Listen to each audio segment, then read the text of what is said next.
अर्धरात्रि का समय था। आसमान पर काले बादल छाए हुए थे और हल्की हल्की बूंदाबांदी हो रही थी। बारिश के बाद की ठंडक वातावरण में एक अजीब सा सन्नाटा भर रही थी। शहर के बीचों बीच एक पुराने और वीरान से घर में एक कमरा हल्की रोशनी से जगमगा रहा था। उस कमरे के भीतर माधवी नाम की एक 35 वर्षीय महिला किसी विशेष अनुष्ठान में तल्लीन थी। यह कमरा हाल ही में साफ किया गया था। माधवी के सास ससुर, जो अब काफी वृद्ध हो चुके थे, बगल के कमरे में गहरी नींद में थे।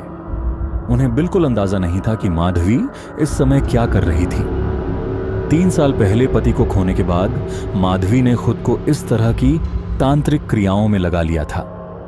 उसके सामने एक छोटे से यंत्र का निर्माण किया गया था, जिसके बीचों बीच आटे का एक पुतला रखा था। पास में जलते दिए की लौ उस कमरे को एक रहस्यमय आभा दे रही थी। माधवी मंत्रों का उच्चारण कर रही थी। उसका ध्यान इस बात पर था कि आवाज कमरे के बाहर न जाए। जैसे ही उसने पुतले पर विशेष तेल छिड़का और उसमें दिए की लौ को छुआ, पुतला धीरे धीरे जलने लगा। धुएं के साथ कमरे में एक हल्की महक फैल गई।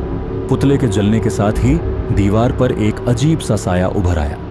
यह साया धीरे धीरे आकार ले रहा था और उसके पीछे की कहानी की परतें माधवी के रहस्यमय जीवन की गहराइयों में छिपी थीं। उसने जल्दी जल्दी अपनी सामग्री को समेटा और कमरे को वैसे ही छोड़कर अपने कमरे में चली गई। उस रात माधवी को नींद नहीं आई। उसकी आंखों के सामने वह साया बार बार उभर रहा था।